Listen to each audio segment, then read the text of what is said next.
제가 우리 교회를 이제 지금 6년이 만 6년 동안 이제 섬기면서 너무나도 기쁜 좋은 기억들이 많이 있습니다. 그 중에서 뭐 많은 기억이 있습니다만은 뭐 제가 가만히 어제 설교를 준비하면서 생각해 보니까 좀 기쁜 기억 중에 하나가 제가 성탄절에 전 가정에게 성탄절 카드를 이렇게 손으로 다 편지를 써서 드린 이제 그게 굉장히 마음에 남더라고요. 그래서 각 가정마다 성탄절을 앞두고 연초에 그 신년 기도 제목을 다 이렇게 펼쳐서 그것을 다시 기도하고 1년 동안에 하나님이 이루어 주신 그 은혜를 다 손으로 쓰고 그 가정마다 하나님 말씀을 또 전 가정이 다르게 말씀을 받아서 또 기록하고 또 기도하고 그러니까 한 가정 쓸 때 한 30분 이상 정도 시간을 들여서 했을 때 담임 목사로서 많이 이제 기뻤습니다. 그러면서 제가 깨달은 것은 손편지 이 카드는 두 번은 못 하겠다. 이걸 느꼈습니다. 두 번은 힘들겠다 하는 생각이 들어서 역사상 창세 이래 여러분 처음이자 마지막으로 받으신 줄 믿습니다. 저는 이제 뭐 이렇게 다른 목사님을 뵐 때 이야기를 할 때 항상 우리 교회에 있는 성도분들을 말씀할 때 우리 집사님, 우리 성도님이라는 표현을 항상 이렇게 씁니다. 그리고 저도 이제 가장 기쁠 때가 성도분들께서 저에게 우리 목사님 이렇게 할 때가 표현을 쓸 때가 제가 제일 기쁘죠.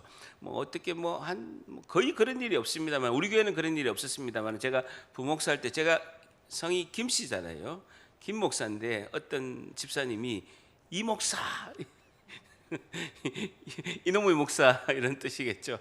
하여튼 뭐 그런 적이 있었는데 어쨌든 제가 이제 지금이 이제 총회 기간이고 노예를 하는 이제 시기입니다. 10월 이제 10일 날 우리가 노예를 하는데 노예 이제 교회 현황 보고를 이렇게 하는데 제가 이렇게 보고를 했습니다. 감사한 일이 있습니다. 하나님의 은혜로 교회 현황 보고를 이제 노예할 때 제가 메일로 이렇게 보냈습니다. 하나님의 은혜로 모든 성도들이 교회 공동체 안에서 한 마음 한 뜻으로 말씀과 기도를 통하여 회복하며 전진하고 있습니다라고 하고 교회 형편을 이렇게 기록할 때 이렇게 기록했습니다. 교회가 예배와 양육과 셀을 통해서 새 생명이 전도되는 은혜 가운데 있어서 하나님께 영광을 드립니다라고 교회 현황 보고를 했죠. 교회가 주님이 주시는 이 평강과 은혜 가운데 말씀과 기도로 전진함으로 늘 하나님께 제가 감사한 마음을 드립니다. 근데요, 여러분 이제 교회는 연약하고 부족한 성도들의 모임이기 때문에 그것이 이제 교회이기 때문에 교회 안에서는 뭐 그런 일이 일어나면 안 되겠지만 때로는 갈등과 문제도 발생할 수 있다라는 것이죠. 사람이 살아가는 곳에는 누구나 겪는 것이 이 사람이 모이게 되면 서로 간의 갈등도 있고 그것을 이제 풀어가는 것이 우리 이제 살아가는 인생의 숙제, 과제라고 할 수가 있을 것입니다.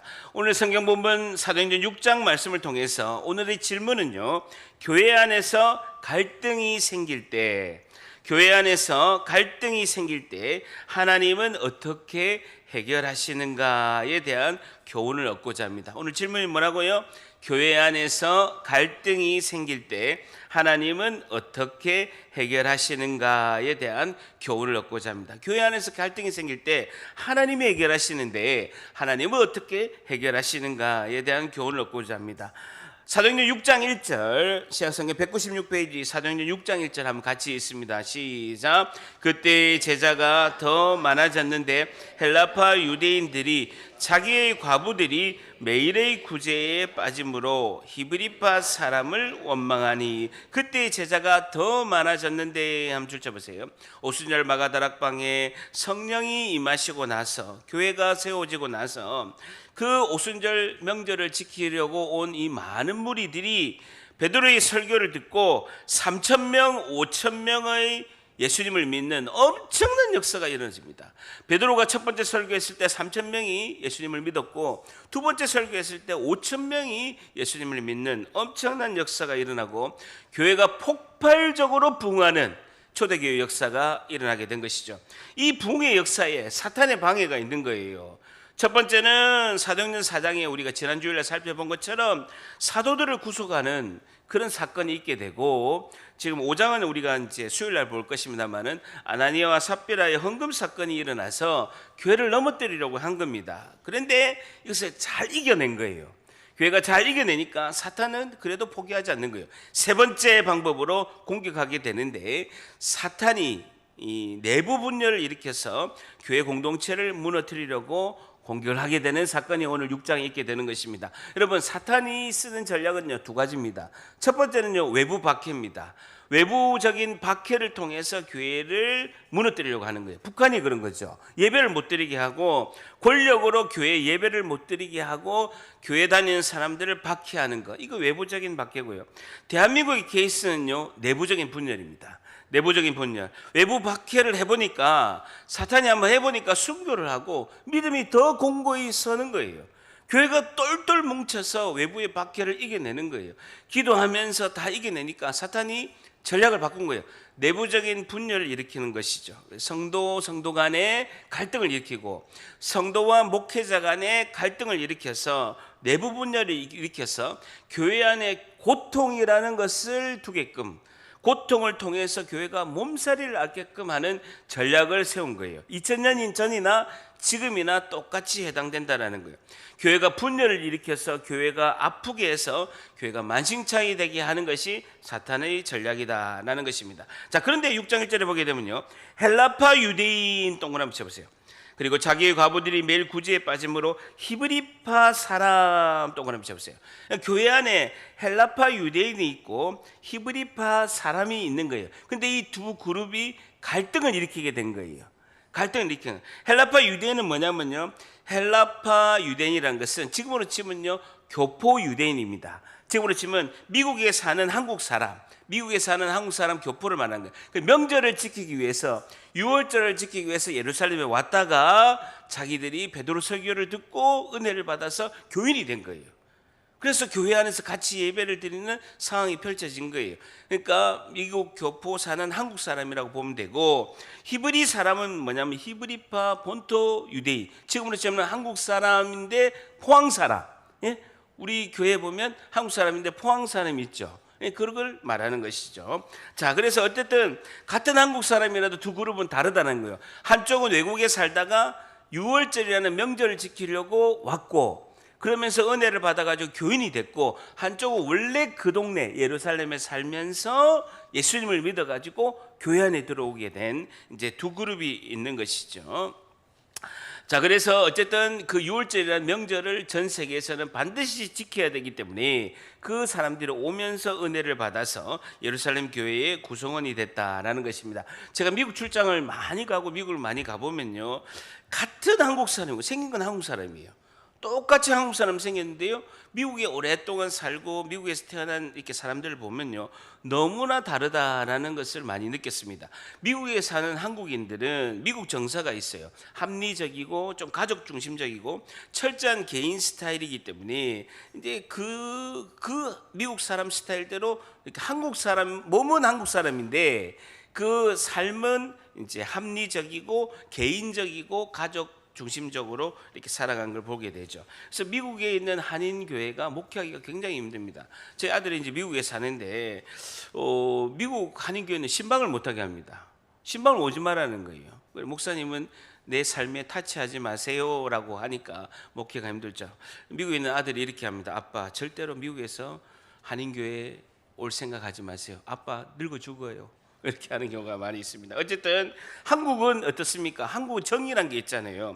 가족과 이웃에 대한 이런 정이 있고, 그리고 이제 이렇게 뭐 사랑이 많아요. 그리고 좀 이렇게 슬픈 일 있으면 애달고, 뭐 한 일 있으면 그러니까 적극적으로 도우려고 하는 그런 이제 문화가 있죠. 어쨌든 이런 성격이 다른 두 그룹이 교회 안에서 갈등을 일으키는데, 원인이 뭐냐면요, 헬라파 유대인들 줄쳐보세요. 자기의 과부들이 매일의 구제에 빠지게 돼서 갈등을 일으켰다는 거예요.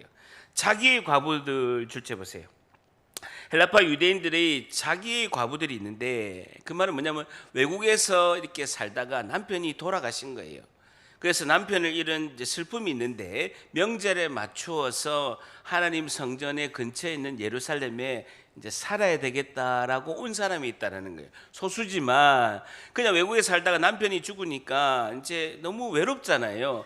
그래서 예루살렘에 있는 하나님의 성전 근처에서 내가 살아야 되겠다 하고 같은 이제 이웃들하고 같이 예루살렘에 온 사람들이 있는데, 이 사람들이 매일의 구제해 줄 쳐 보세요. 그러니까 6월절에 설날 지키고 한 50일 있다가 가려고 했는데 은혜를 받아가지고 예루살렘 교회의 성도가 된 거예요. 그러니까 이분들은 50일 동안 지내고 가려고 하다가 그냥 한 달 정도만 있다가 가려고 하다가 은혜를 받아서 교인이 되니까 돈이 없는 거예요. 그러니까 예루살렘 교회가 매일 식사를 하고 매일 이분들에게 식사를 대접한 일을 하게 된 것입니다. 그런데 그 명단 중에서 과부의 명단이 빠진 거예요. 교포 과부의 명단이 빠져서 이분들은 그것의 혜택을 못 받으니까 갈등이 일어나게 된 것이죠. 히브리파 본토 유대인들이 이렇게 하는 이유가 있습니다. 사람들이 너무 많이 온 거예요.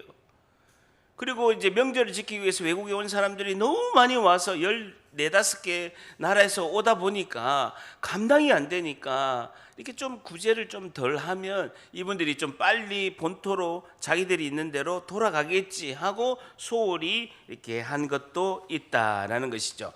처음에는 두 부류의 교인들이 인간의 불편함이 있고 또 어려움에 갈등이 있어도 성령이 충만하니까 이것이 다 은혜에 푹 빠져서 갈등이 없었던 거예요. 그런데 사도들이 말씀을 전하고 하나님이 행하는 기적을 보게 돼서 이들이 은혜 가운데 있었지만 시간이 지나면서 자연스럽게 인간적인 불만들이 나오게 되었다라는 것이죠. 그러면서 두 그룹이 갈등을 일으키게 됐는데 이 갈등을 하나님이 허락하셨다라는 거예요. 목적이 있어서 하나님이 허락하셨다는 거예요. 하나님이 또 다른 기회로 갈등을 이용하셨다는 거예요. 갈등을 통해서 하나님이 또 다른 교회의 성장의 기회로 허락하셨다라는 것입니다. 그래서 우리가 교회도 보면요, 나는 옳고 다른 사람은 다 틀렸다라고 하는 것은 안 된다는 거예요. 저를 따라합니다. 다 같이. 집사님은 내 스타일과 다르다. 내 스타일과 다를 뿐이에요. 틀리고 옳고 그런 게 없어요. 내 스타일하고 다른 거예요. 저도 내 스타일하고 정반대인 사람하고요, 지금 29년 살고 있어요. 29년. 오늘까지 29년. 내년에 30년이에요. 30년 때 어떻게 될지 모르지만 30년이에요. 어쨌든 그렇습니다. 자, 2절에 보게 되면요, 12사도가 모든 제자를, 자, 2등 갈등을 어떻게 하나님이 해결하시는지 2절 같이 봅니다. 2절 같이 있습니다. 시작. 12사도가 모든 제자를 불러 이르되 우리가 하나님의 말씀을 제쳐놓고 접대를 일삼는 것이 마땅하지 아니하니. 접대 동그라미 쳐보세요.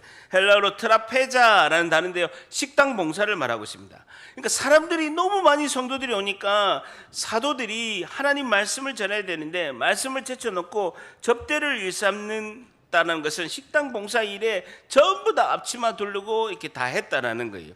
그러니까 너무 사람들이 많이 모이니까 하나님 말씀을 전해야 될 사도들이 식당 봉사하는 일에 다 몰리게 되었다는 거예요. 예를 들어서 담임 목사가 우리 예배 11시에 하잖아요. 그런데 담임 목사가 설교 말씀을 준비하고 말씀을 잘 전해야 되는데요, 토요일 하루 종일 시장 가서 장을 봐. 그리고 10시 반까지 밥하고 반찬하고 있어. 그리고 10시 반에 목양실에 와서 30분 동안 말씀 준비하고 11시에 설교를 했다 해보세요. 말이 돼요? 안 돼요?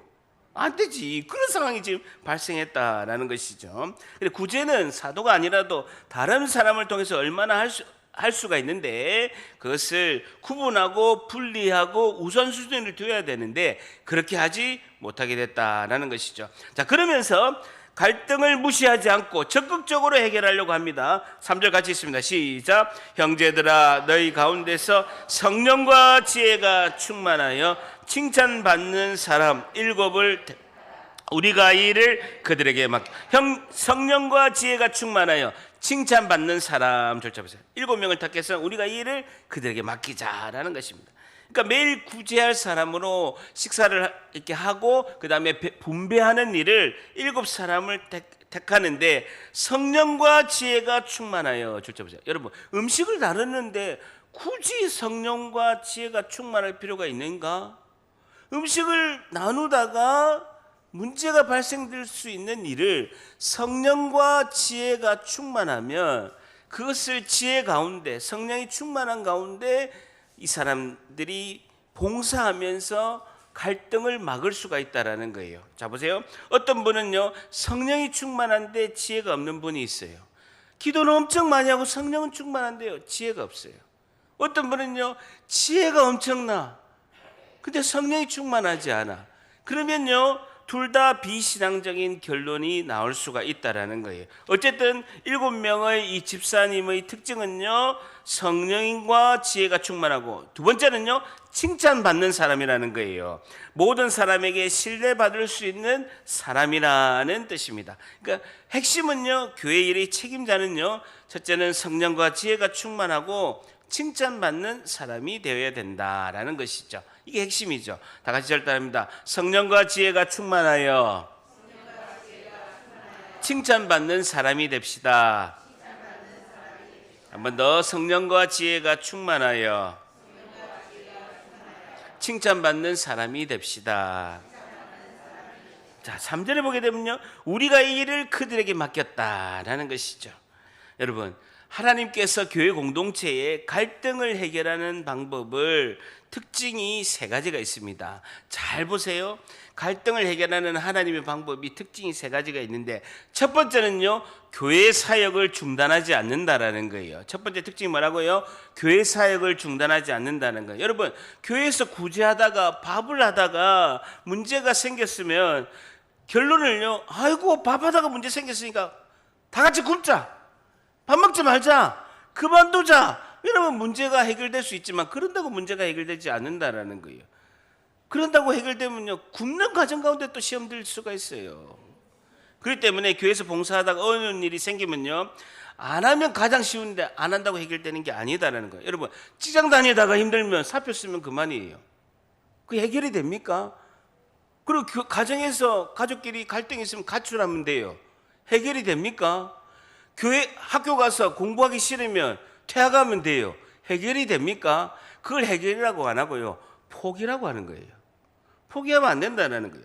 여러분, 전도하지 않고요 일하지 않는 교회는요 문제 하나도 없어요. 여러분, 예배만 딱 드리고 다 가면요 바람같이 사라지면 시험 들 일이 없어요. 전도도 하고 예배도 드리고 일하려고 하니까 교회는 문제가 생길 수가 있고, 그러다고 해서 문제를 포기하면 안 된다라는 것이죠. 구제사역은 교회에서 중요한 사역이기 때문에, 필요하기 때문에 갈등이 있더라도 계속해야 된다는 거예요. 두 번째, 책임을 따지지 않는다는 거예요. 여러분, 어느 부분에도 책임을 묻는 게 없어요. 책임을 묻는 게 없다는 거예요. 누가 잘못했는데? 헬라파 유대인 중에서 누가 잘못하고 히브리파 유대인 중에서 누가 잘못하고? 성경에 없다라는 거예요. 책임을 묻지 않는다는 거예요. 책임 소지를 하지 않나요? 여러분, 책임 묻는 게 가장 해결하려고 하는데 빠를 것 같아도요 절대 해결할 수 없습니다. 왜? 책임을 묻는 사람과 책임을 묻는 걸 당한 사람은요 반드시 교회 나갑니다. 교회 나가고 무슨 하나님께 영광을 드리겠습니까? 가장 소극적이고 부정적이고 비판적인 접근이 책임을 따지는 거다라는 것입니다. 그리고 책임을 물으면요 교회에 소란이 일어나고 옳고 그름을 따지는 그 자체에서 교회가 분쟁이 일어난다라는 것이죠. 교회는 덕을 세우는 곳이다라는 거예요. 사랑으로 덮어주고 사랑을 실천하는 것이 교회다라는 거예요. 옳고 그름을 따지는 것이 교회가 아니다라는 것입니다. 그래서 성령이 충만한 우리 교회는요 절대합니다. 모두가 내 책임입니다. 한 번 더. 제가 잘못했습니다. 이것만 하는 거예요. 여러분, 교회 모든 책임은요 담임 목사가 지는 거예요. 담임 목사가 지는 거예요. 그래서 속으로 왜 나만 책임져야 돼? 그래도 담임 목사가 지는 거예요. 아시겠죠? 자, 그리고 세 번째는요 적극적으로 해결한다는 거예요. 첫 번째는 뭡니까? 사역을 중단하지 않는다라는 것이고, 두 번째는요 책임을 따지지 않는다라는 것이고, 세 번째는요 적극적으로 해결한다라는 것입니다. 그래서 6장 2절에서 3절에 보면요, 6장 2절에 보면 12사도가 모든 제자를 불러 이르되라고 말씀하고 있습니다. 2절에 보게 되면 모든 제자를 다 불렀다는 거예요. 이 문제를 몇몇 사람이 모여서 사적으로 다루지 않고 공개적으로 함께 기도하면서 하나님께 해결 방법을 구하고 지혜를 구해서 적극적으로 공개적으로 해결했다라는 것입니다. 자, 그러면서 사도들은요 4절 같이 했습니다. 6장 4절 시작. 우리는 오로지 기도하는 일과 말씀 사역에 힘쓰리라니. 기도하는 일과 말씀 사역에 힘쓰리라. 사도는요, 교회에서 가장 중요한 지도자입니다. 그런데 교회에서 해야 될 가장 중요한 본질이 뭐냐? 기도와 말씀이라는 거예요. 기도하는 일과 말씀 사역에 힘쓰니라 라고 말씀하고 있습니다. 기도와 말씀에 집중하며 영혼의 양식을 준비하는 일에 전력을 다하겠다는 거예요. 교회에서 갈등을 통해서 사역의 본질이 무엇인지, 교회에서 가장 중요한 것은요, 예수 그리스도, 예배, 말씀, 기도인 줄 믿습니다. 이거는 교회 본질이에요. 교회가 이걸 놓치면 안 돼요. 교회의 핵심은 머리 대신 예수 그리스도. 오늘 하나님을 영적으로 만나서 하나님 은혜 가운데 있는 예배 가운데 핵심은요, 말씀과 기도라는 거예요. 예배 요소 뭐입니까? 찬양, 기도, 말씀 외에는 아무것도 없어요. 이게 본질이고 핵심이고 가장 중요한 것인데, 이것을 사도들이 집중해서 앞으로 하겠다. 사역의 우선순위를 그들이 본질과 비본질로 나눠서 그렇게 구분해서 하겠다라는 것입니다. 다 같이 절답니다. 말씀이 살아있는 교회는 날마다 승리합니다. 한 번 더. 말씀이 살아있는 교회는 날마다 승리합니다. 로마서 10장 17절에도 그러므로 믿음은 들음에서 나며 들음은 그리스도의 말씀으로 말미암았느니라 라고 말씀하고 있습니다. 그래서 오늘의 첫 번째 교훈은요, 교회 안에서 갈등이 생길 때 하나님은 어떻게 해결하시는가. 첫 번째, 교회는 가장 중요한 말씀과 기도에 집중함으로 갈등이 해결됩니다 라는 것이죠. 교회는 가장 중요한 말씀과 기도에 집중함으로 갈등이 해결됩니다 라는 것입니다. 교회는 가장 중요한 말씀과 기도에 집중함으로 갈등이 해결됩니다 라는 것입니다. 여러분, 저는 직장 생활을 23년 했고 한 직장에 임원을 했습니다. 그러면요, 제가 직장 생활을 23년 하니까 한눈에 다 일이 보이고요. 중간 간부 부장, 그다음에 차장, 부장, 과장 불러가지고 일만 시키면 되고 다 한눈에 깨기 때문에요. 직장 생활을 해보니까 지금 저의 나이쯤 되면 크게 힘든 일이 없어요. 근데요, 목회를 해보니까요, 성도마다 다 달라요. 캐릭터도 다 다르고요. 다 맞춤식으로 하고, 말 한마디 할 때도 예민하게 해야 되고, 긴장해야 되고, 전화할 때도 단어 구사하는 것도 막 생각해야 되고요. 엄청 이렇게 디테일하게 해야 되는 거예요. 그래서 조심해도 저도 실수하는 경우가 있다라는 거예요. 저의 결론은요, 끝없이 기도해야 된다. 목회는 답이 없고 끝없이 기도해야 된다. 이것이 저의 이제 결론이다라고 이렇게 할 수가 있는 것이죠. 어쨌든 말씀과 기도로 사도들이 우선순위를 구분해서 그 말씀과 기도는 한 영혼이 살아나고 변화되는 유일한 길이기 때문에 말씀과 기도에 집중했다는 거예요. 여러분, 말씀을 깨닫기 위해서는 기도해야 될 줄 믿습니다. 말씀이 실제가 되고 말씀을 깨닫기 위해서는 기도를 해야 되고, 기도 없이 말씀에 순종할 수 없다는 거예요. 기도 없이는 또 말씀에 순종할 수 없다는 것이죠. 말씀으로 사람을 변화시킬 때 기도 없이는 불가능한 줄 믿습니다. 기도 없는 말씀은 살아 움직이지 않습니다.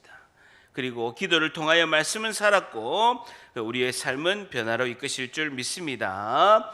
고린도전서 13장 11절에 이렇게 말씀하고 있습니다. 고린도전서 13장 11절에 내가 어렸을 때에는 말하는 것이 어린아이와 같고 깨닫는 것이 어린아이와 같고 생각하는 것이 어린아이와 같다가 장성한 사람이 되어서는 어린아이의 일을 버렸노라 라고 말씀하고 있습니다.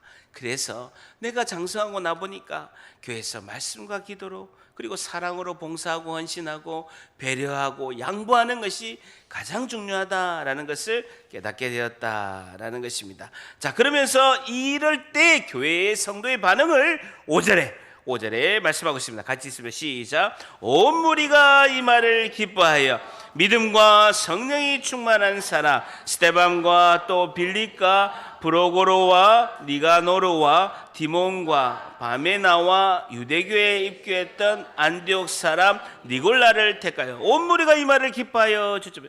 온 교회 성도가 이 말을 기뻐했다는 게 맞아요. 식당 봉사는 우리가 하고 또 7명이 세워서 책임자로 세우고 사도들은 말씀과 기도에 집중해서 교회가 본절을 갑시다 하고 다 기뻐했다는 게 모두가 성령이 하나가 되어서 다시 기뻐하고 갈등이 봉합됐고 사단이 교회를 분열시키려고 했던 계획이 하나님 뜻에 순종함으로 승리하고 여러분 갈등은요 그 해결됨으로써 교회가 다시 성장하는 계기가 됐다는 거예요. 절단합니다. 갈등 후에 하나님이 해결하시고 교회는 성장한다. 한 번 더 갈등 후에 하나님이 해결하시고 교회는 성장한다. 말씀과 기도의 본질에 집중하면 하나님이 해결하시고 하나님이 성장시켜 주신다라는 겁니다. 자, 그런데요 5절에 보게 되면 7명의 명단의 이름을 보면요 유대인이 한 명도 없어요. 유대인이 한 명 없고 보세요. 스데반, 빌리, 브로고로, 니가노르, 디몬, 바메나 하물며 유대인에 입교했던 안디옥 사람 니골라라는 거예요. 그러니까 7명 전부 다가 소수의 집단인 헬라파 유대인이에요. 7명 전부 다가 자 보세요. 이 사람들이 문제를 제기했어요. 근데 이 사람들이 집사로 뽑힌 거예요.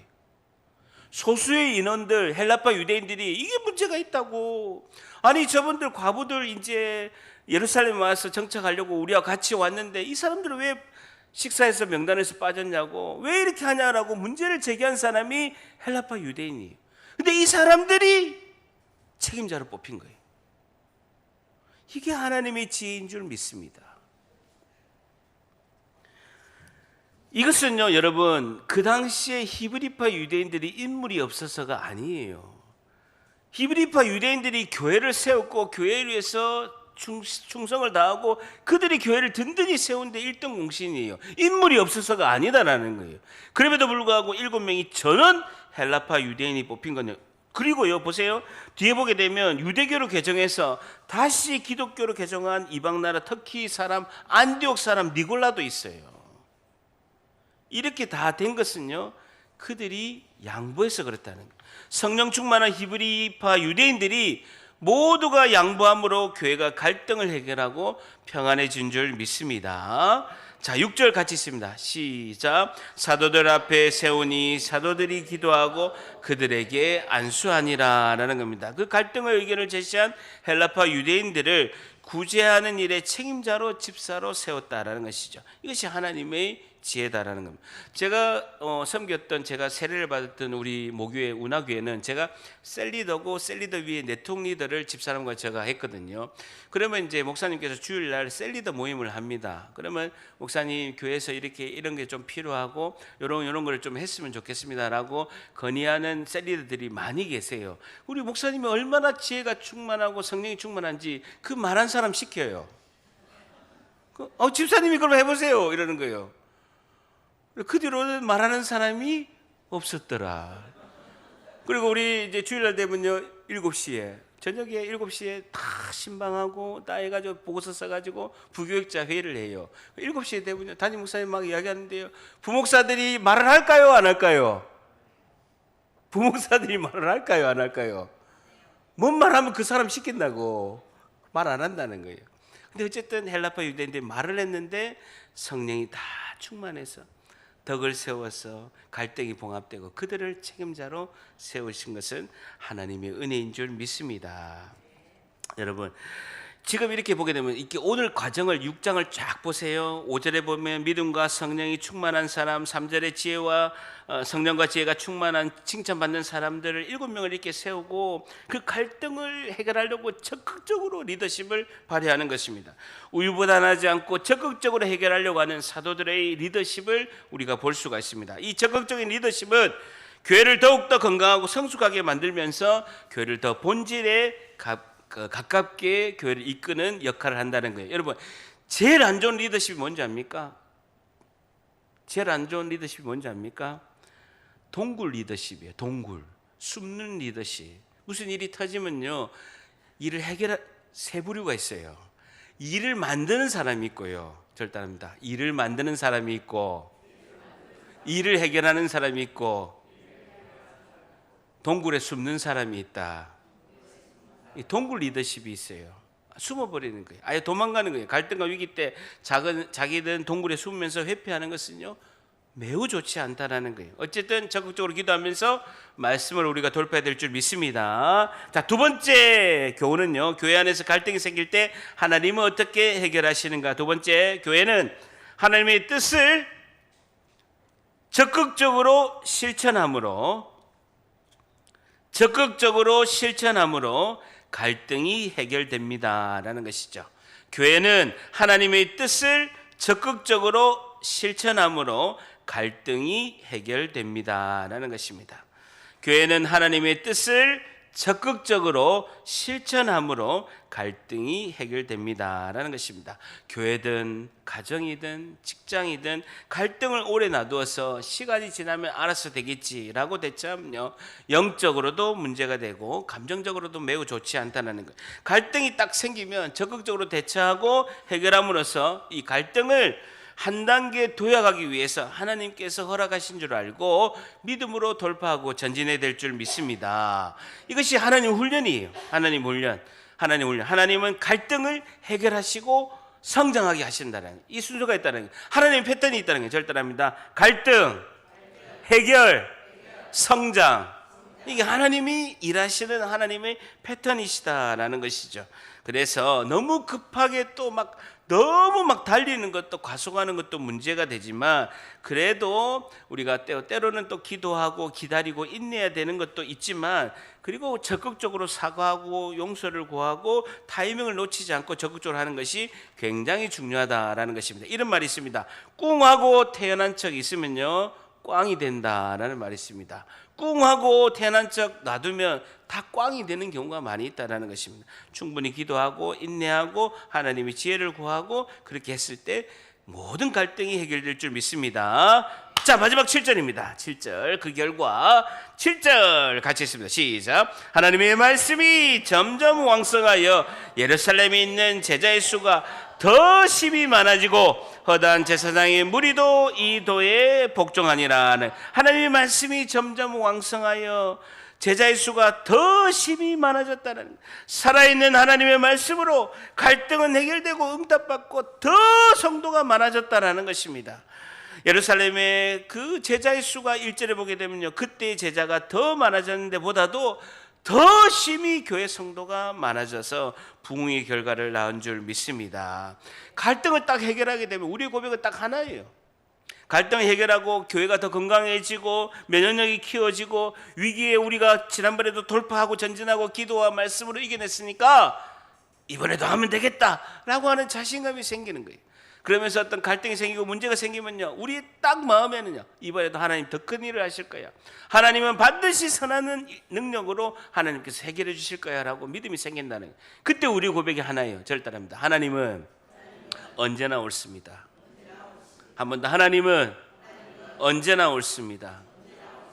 저는요, 어머니가 40년 절에 다니고 불신자의 집에 태어나서 내 절에서 살았어요. 어머니가 100일 불공들여서 절에서 기도회가 나은 게 저예요. 근데 제가 목사하고 있잖아요. 근데요, 저는 결혼하고 정말 고난 속에서 있었습니다. 첫 아들을 잃고 자녀를 잃은 슬픔에서 죽을 맛이었어요. 인생에 아무 의미가 없었습니다. 자녀를 잃고 내가 뭘 해야 되는가. 그래서 다람쥐 쳇바퀴처럼 직장 생활하는 것도 너무 힘들었어요. 그럴 때 정말 맑은 하늘에 뜬금없이 제가 눈물을 흘리면서 한마디 외쳤습니다. 하나님이 살아계시면 나 좀 살려달라고. 하나님, 내가 살고 싶습니다. 내가 살고 싶습니다. 내가 오늘 이 시간 다리 하나만 딱 넘어서면 내가 옥상에서 자살할 건데 나를 살려달라고. 정말 살고 싶다고. 하나님이 계시면 나 좀 살려달라고. 근데요, 그거를 제가 세 마디를 외쳤는데 그렇게 마음에 평안이 있는 거예요. 그래서 그 길로 53m 옥상 꼭대기에 올라가서 우리 아파트 건설 현장에 올라가서 뚜벅뚜벅 제가 53m를 걸어 내려오면서 마음의 평강이 막 몰아치는 거예요. 그리고 갑자기 마음이 평안하는 거예요. 그래서 그 길로 교회를 가게 돼서 오늘까지 23년 동안 한 번도 주일 빠지지 않고 예배 드린 줄 믿습니다. 고난이 나에게는요, 하나님의 위대한 초대하는 초청장이에요. 내가 고난이 없었으면 저는요, 무조건 어릴 때부터 아버지께 세뇌받은 게 있습니다. 사람은 성실하고 열심히 살면 무조건 부자 되고 잘 산다. 근데요, 죽으라고 성실히 일하고 죽으라고 열심히 살았는데 안 되는 게 너무 많더라고요. 자녀도 잃고 처갓집 부도 나면서 돈도 다 날리고 거지도 되고요.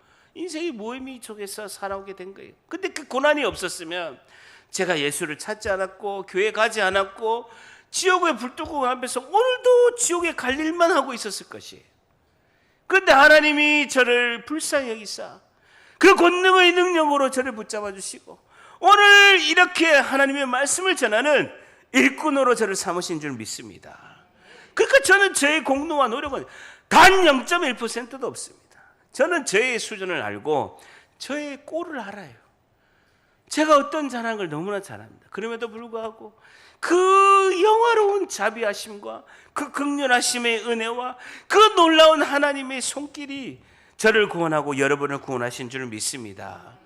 우리는 순종하기만 하면 되는 거예요. 하나님의 구원의 손길을 내밀 때 우리는 붙잡으면 생명의 구원의 은혜가 우리 가운데 임하신 줄 믿습니다. 자, 7절 뒤에 보게 되면요, 허다한 제사장의 무리도 이도에 복종하니라 라고 말씀하고 있습니다. 절대로 변화되지 않을 것 같은 제사장들도 기독교로 개종해서 이 진리에 복종하게 되었다라는 거예요. 복종하니라 줄자 보세요. 헬라어로 히파코라는 단어인데요, 그 말씀을 듣고 순종했다라는 거예요. 지금으로 치면요, 스님이 복음을 듣고 교회를 나오게 되었더라라고 말씀한 것과 똑같다라는 거예요. 우리가 먼저 기도해야 될 것은요, 그 하나님의 말씀이 왕성하여 그 수가 더해지는 은혜를 주시옵소서라고 기도해야 될 줄 믿습니다. 저를 따라합니다. 하나님 말씀이 왕성하여 그 수가 많아지는 은혜를 주시옵소서. 한 번 더, 하나님의 말씀이 왕성하여 그 수가 많아지는 은혜를 주시옵소서. 하나님은요, 때로는 복된 길도 고난의 길도 하나님은 허락하신다라는 거예요. 그것은 우리를 부르시고 초청하신 하나님의 구원의 손길인 줄 믿습니다. 다 같이 절답니다. 하나님 뜻이 있겠지. 고난과 문제와 갈등 앞에서는요, 우리가 딱 깨달아야 될 것은요, 이것을 통해서 하나님이 하시는 하나님의 뜻이 있겠지. 그리고 하나님은 반드시 선한 길로 나를 인도하실 줄 믿습니다. 문제 앞에서 돌파하고 전진해야 되는 거예요. 문제야 가라, 하나님이 나와 함께 하심으로 내가 돌파하고 전진하노라. 이렇게 우리가 나아가야 될 줄 믿습니다. 우리 7절 한번 다 같이 있습니다. 7절 한번 다 같이 있습니다. 시작. 하나님의 말씀이 점점 왕성하여 예루살렘에 있는 제자의 수가 더 심히 많아지고 허다한 제사장의 무리도 이 도에 복종하니라 라는 것입니다. 자, 마지막 세 번째요, 교회 안에 갈등이 생길 때 하나님은 어떻게 해결하시는가. 세 번째, 교회는 성도가 믿음과 성령이 충만함으로, 교회는 성도가 믿음과 성령이 충만함으로 갈등이 해결됩니다라는 것이죠. 갈등이 해결됩니다라는 것입니다. 교회는 성도가 믿음과 성령이 충만함으로 갈등이 해결됩니다라는 것입니다. 교회는요, 믿음과 성령이 충만한 집사, 그리고 교회는 믿음과 성령이 충만한 성도, 그리고 기도와 말씀의 본질에 충실하는 목회자가 있으면 하나님이 가장 기뻐하고 세상을 변화시키는 교회가 될 줄 믿습니다. 하나님의 말씀이 점점 왕성하여 제자의 수가 더 심히 많아지고 허다한 제사장의 무리도 이도에 복종하니라 라는 것입니다. 우리 인생의 고난과 힘듦과 그 갈등의 연속 속에서 매일매일 하나님의 은혜 가운데 말씀과 기도로 해결하고 승리하고 전진하고 돌파하는 우리 모두가 되시기를 주님의 이름으로 간절히 축복합니다.